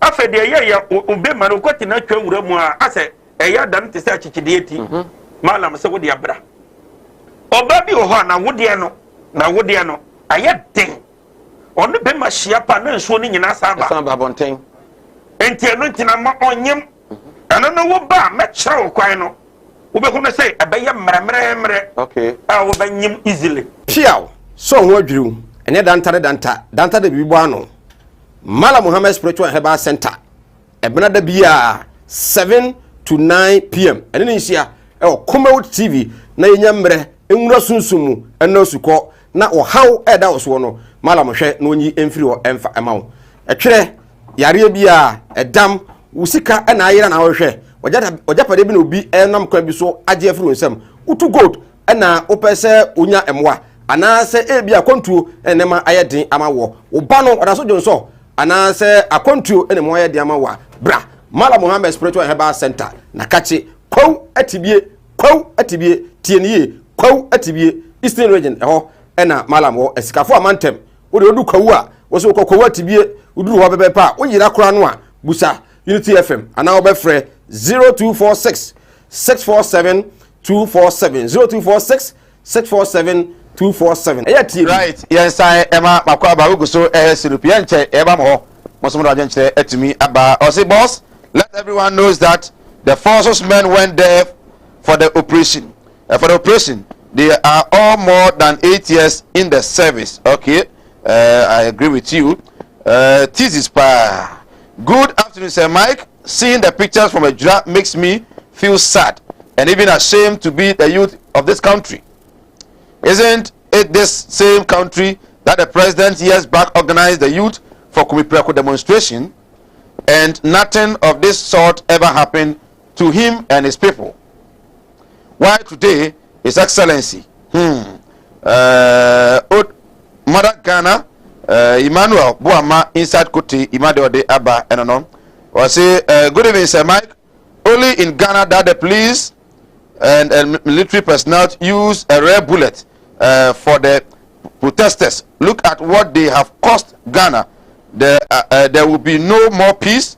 Everybody should be ready for it. We are not sure with the police, so isn't okay. So it is not everything that should report to the police. Once you report to the police will link you up. Okay, I don't know why you are saying this. From the look of the video, this youth cannot justify this by any means, no matter your party. If one can be killed for expressing his opinion, then we are all not safe. God bless. God save this country.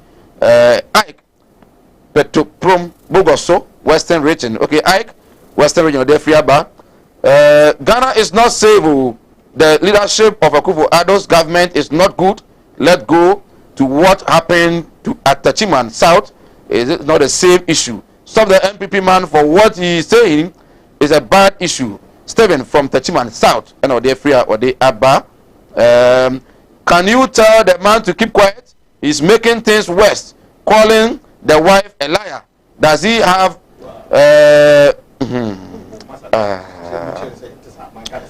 should we wait for you to kill all they all before we will talk about it? No. Good evening. Oh. Because of money, MPP member don't want to speak the truth. Alai from Manso Kwabnaso and also the free our day Abba. Say Mike, please we should all be fair since this government came to power.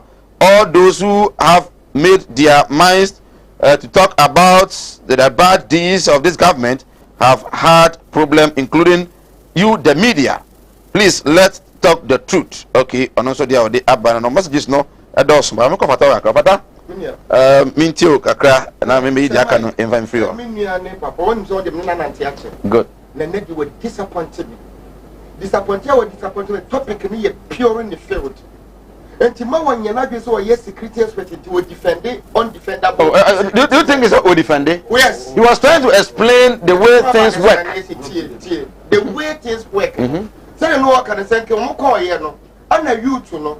The bikura na mo pamu wo na omo ba. Enu na ka etuo ne sa ayi bullet ne ensuo hyehye ni nyina abeko. Here the case ye nyina ye twa video yi clear say mo tisi from my youth no kure dwane. You apply the common sense. Policeman akoto atwituo etuo no so wa fa nhwe suro tutuo ne wo fom e dia kire ni nua ene say expect ye nim say kam ka oh aha de ne ni ko asesa na eko won so wo dwane kura. Was there a reason to that too? There's no reason, nothing. Be no explanation of that say reason e be ye adwuma. Reason is say o man tutu o man to bo but am the why yes agu. What yes na ka besesa electrical wires some ko to en na ututuo no e dey afafo let's not nipa ni dwan nti na ututuo na chesi no nipa ni dwan say ye na crowd no e ba na waka asem ye me wanwa ye me ya say wonu pa na e ka say we say ya tise boy ni ye MPP man ti be ye na MPP man ye kuno na ni krom de aso ase MPP youth omo wa party office ye nkuno amana na kufu ada me bonsa. Catch me. And NDC so no any party office. NDC party office. NDC for na no kuma NDC ni. And the same no work say we young people in MPP nkuno. Nana we statement no. I'm not happy you are putting things into my mouth. I'm not happy with it. No. I'm not happy with it. Yes. The statement be on my MPP for crying MPP for. Oh, there be me. Nana Kasa. Then I make a choice. Men for politics in Ras Assembly. Yeah. Assembly abano. Eyasema. Yeah. Into me Kasa Bushiano kwa ya momo yako. But I ended up saying, sir, here is the case. About the question MPP ni. Better than MPP now come MPP. That's it. And I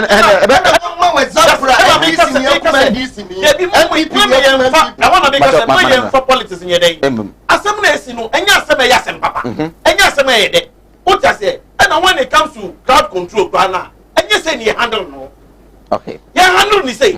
But it seems like say, be back condemn. I'm not happy with it.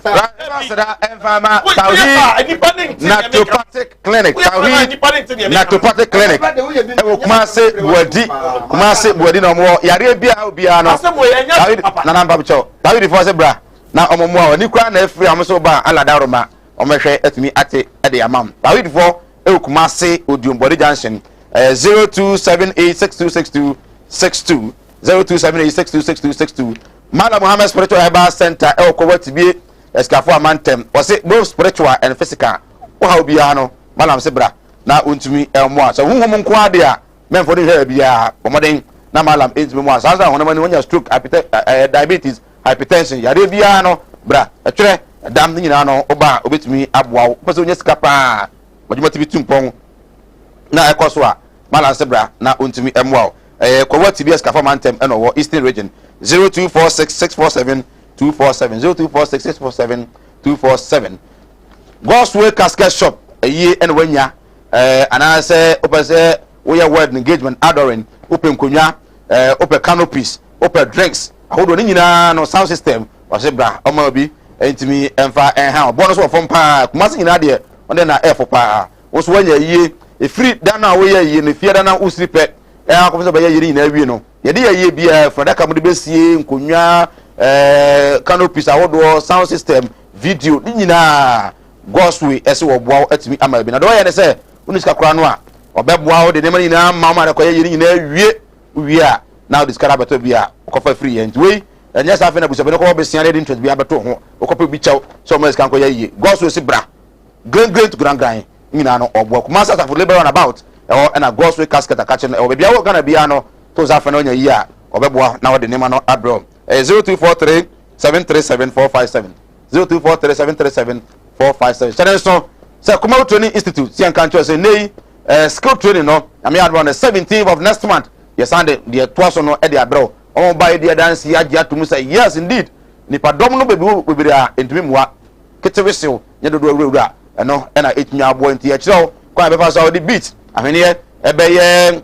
eche odi be ye bags odi be ye mpaboa ene de kaka ho nyina wi a 3D ye kireo ye sanso e na ye kireo kwa be fa so a obeye snails nwa etumi ama na be bebre etumi aton mmere nyina na ye kireo sanso e na ye kireo weedicide pesticide e de kaka ho nyina e da ko na de kireo ne mmunom e na mo say ye nipa bebre enti no fewer people no na etumi a kireo mo ama matumi atiase eyi 17th and eba so Kumasi Atenga Junction and a Jumadian eba so but my dear friend numbers are only no now fi register oba 3 Ghana series ya my pen drive certificate be ada amado obedi atumi e dey piso na if we beyond Ashanti region eba oba o de no ya chot 20% kwa beyond Ashanti region oba usika 3 Ghana no ya chot 20% e dey free say be ya betumi enso aye na etumi aye na mo free chiri ba no mo free kro ba ko na mo ba me panu mu so mo ba ko ye de chew kwa ya je nan de yet me dia boy ye boaw ama so nya bi ja kan de ho ama no etimi apeja well na enche mi ahoma no emfa entum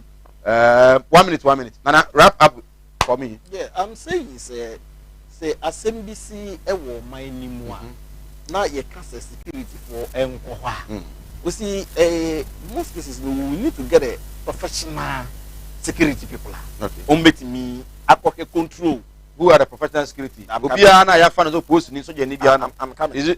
Are they not professionals? No, I'm coming. Who says security obia one is ya ka security ya bro e ye din na so obi anu je kwa ho obi wa MTD obi wa na on the car na yes yo onko he na onye ho adwuma do oye security na omuko training no yes omuko yes da yi bi firim say momo de momo ba ko yes no so obi so je din mu nya de nti asem na esi no enya asem papa enya asem a esese yesoso so enda ye ka enya de a mete ha me kase asem na esi ye ne asem papa na bi be nkan sa na se ni san kire mu bio no ebe boa security for no ye jai ma security for yo madwuma ebe boa ma security for no nya information bi kwa wo communications abrantie na ye ni previously ni ne ire no so communication bi na no so aye ni previously because no ba ne ma evidence bi kakra nti ye jai ma security for no no mo boa mumia ma no entu papa se mumia ma me ene de nya 0206684661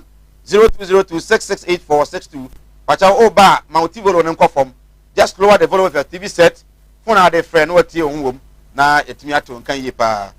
Sir Mike asked the NPP man that what did the fear Odo do for her to be arrested? Isn't the same issue? Okay, another question. I don't know. Should we wait till we kill them or before we talk about it? Okay. Well, Father, let me tell you, whilst we wait for the course.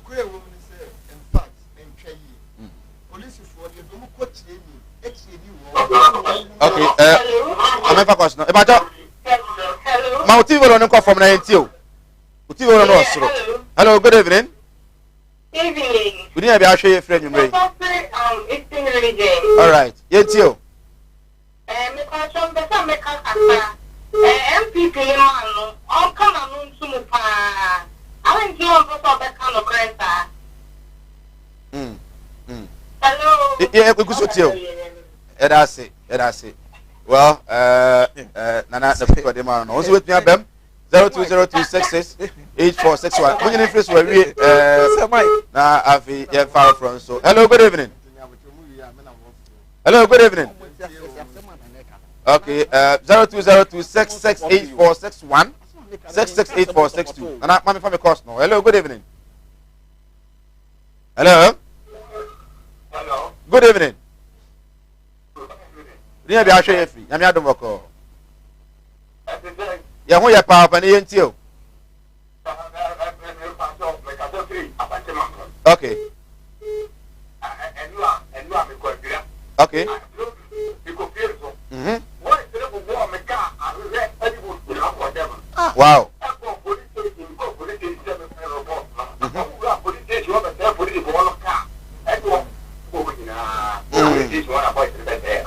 Dede o ma say jira police station ho nyina. O ma say ho nyina. Wow. Okay. Okay.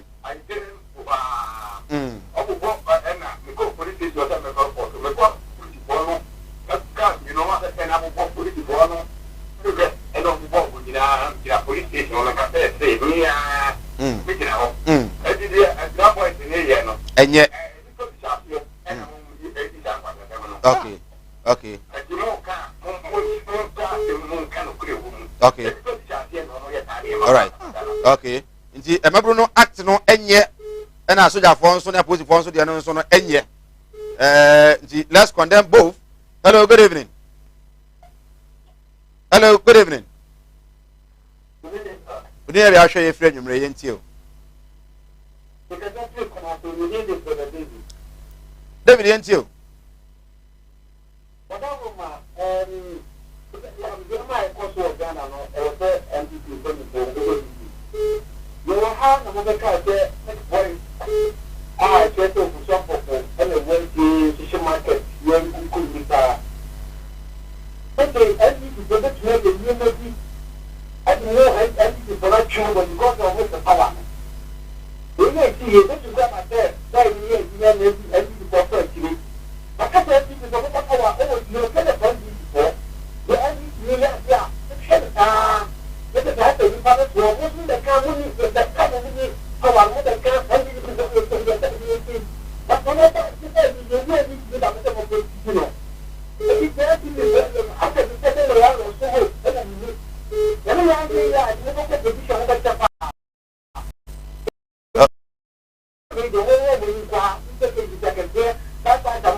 Okay. David Anasi. David Anasi pa anu adwenkyerɛ. David and I'm watching. Hello, good evening. Good evening. I show you friend nwumre. Good evening. I show you free. Aje oso. Abani etie okasa. Okay, hello, good evening. Good evening. I show you friend nwumre. I come into free bogoso.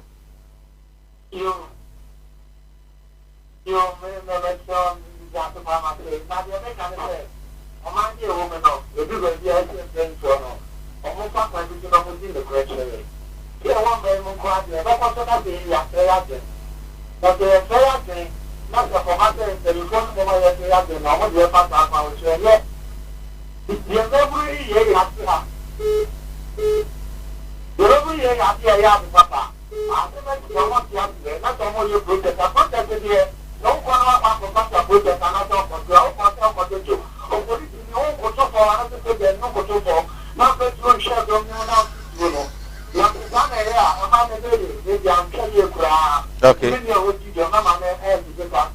Okay. Ike yadasi yenchia bogoso fu nyina ne Pristia for Nadmo director hoya madam for pa Kuntu branch and ya na nwumre. Hello, good evening. Good evening. Bi ahwe frɛ nwumre yentio. Yentio.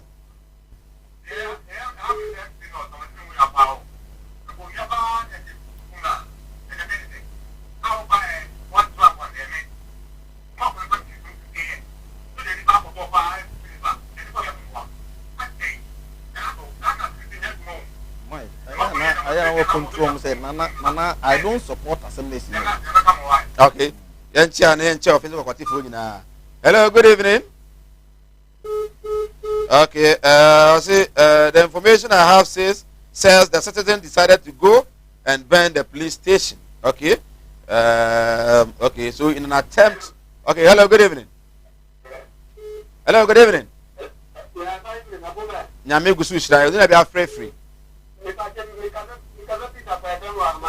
Raman, you tell me takwa.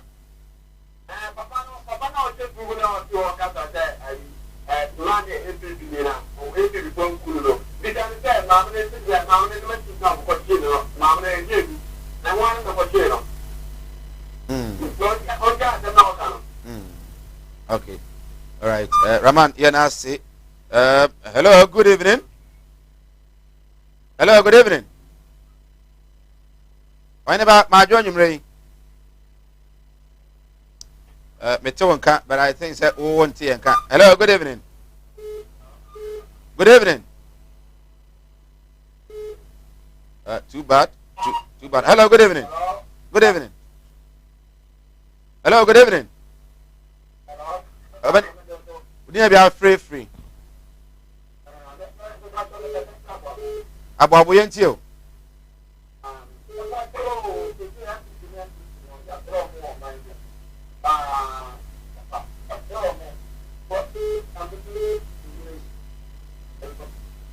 Okay. And then my brother, the Amamo decay and I don't come right. Hello, good evening. Hello. Hello. Hello, good evening. Hello. Good evening, Oima. Hello. Good evening. You need to show your friend in rain. Okay, yes, you.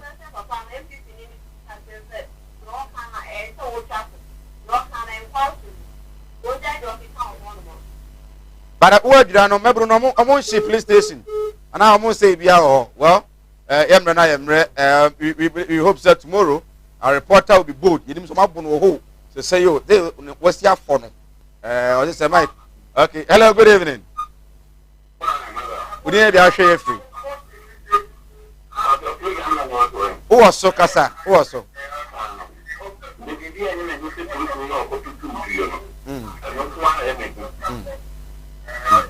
Okay. Right. Yeah, I'm far for this here. Last caller, good evening. Hello? Hello, good evening. We need to share free.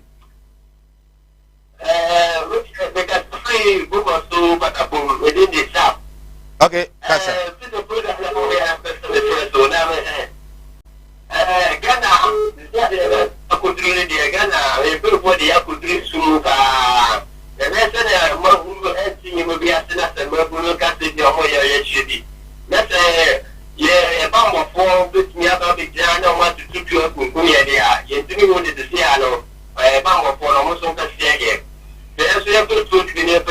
Because they say, I'm going to say, I'm going to come here, I'm so good, and I have to go back to it. Am I any using the to the super because the big of the national, then they you won't go ahead and pass as you need to be a because they have a person that they buy a tree. No, so bad to cook me. You're doing so bad, they're going home here. And so I'm going to be a pound. Okay. Okay. Hello, good evening. We need to share free.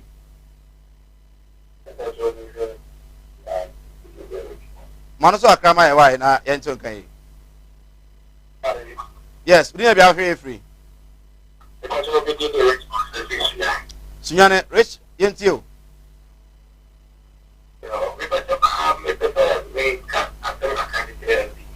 Mhm.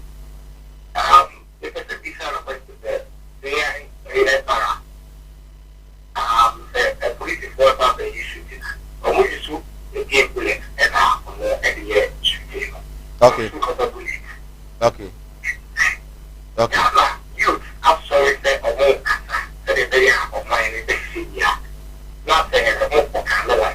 Why do you use bullet and put it back? Now move back to period and we see what that way. Which means that it was an intense thing. So what you to our work. That and yet I don't have a question there, no question that you have to get this guy get that is one. Like a carry. Okay. Yana say yɛmfa frɛ for no nsia yɛsɛ kwan na wasɛ kora no a wabi eduro nti yɛna mo ase paa sɛ mo nyamrɛ na mo hwɛ bia ɔkyena well Oma pick up baby or hello, good evening. About good evening. Can you tell me how many songs? Yeah, we are free. Into I think Yevency. It means that we are if you ever know. I am right. Well, yeah, call offer. Me na ye ni ye nyame adoma if you ada me da kwasi ada. When you around 20 years. We know Okotana knew what Biasi and a friend Angona.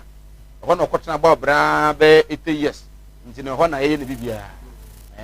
If you want it, I just want yeah, we did 120 years. We are don't call 120 years. 1 year and so on. And we are white. Now, South America say MPP or more yes, okay.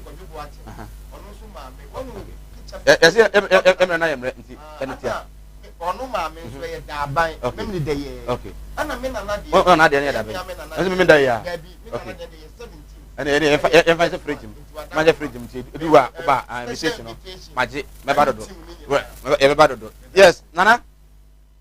You call Emenaso. Being justified as some nation. Okay. Debbie, being cast as some nation, yes, and Papa. Okay. Debbie, questions, no, I'm saying security questions, and I may try say. Okay. Say, and some say, bah, and was saying, I was say, you handle no. Inti a man for more prayer, no more, because oh, Nadia, Nana, what for baby, Nana, oh, support to baby, being support to it. Watch him. Being support to it. Nana Aggression, a security expert, he's an NPP member based in Ashanti region. And I feel Opata NDC communication team member in the Ashanti region. Meeting a Opata had been there is a mic. And Yarawa do obey and Ajini Pediano Abosso. Yarebi to say, and Yarie, Akumayare, Wadumwatsu, Wuntimin Didi, Obani Berima Wuntimin War. May comfort a read naturopathic clinic at Dudrona Efraye, Madame Katri Clinic Diamau, Madame Katri Clinic Enam Homeopathy, Naturopathy Subetu Yarenina Efriho. Yane Kofabaye, de Madame Katri Tonic Abe Jamaiso, a boisi ni Pediano, Nitichu Edema and Ma, one woman will feature NCC ye. Sawono Madame Katri Tonica, a bow, Emma Winnipediano, any year now, Bwama will feature console aye kama. Ye won't feed you our swire, dear Bay Jama swire, this is a genimu, a year raw do a hinting in our Eddie. Katri Clinic, Ewo Kumase, Asante Mantem Buadinia walk. Madame Katrin Clinic, ya ring na last tom. FD Yasha say Jadi Katu Imwajia to say a ye. Well, I will hear. You say free moon. Why the den? It is slower. We na fakoko with and said, I want to offer and see no more my drama. We know it. Now, in fact, and conquer it, man, my wife. So, I'm good. Martin Luther. Oh, it's been a long time. Oh, yeah. Missy.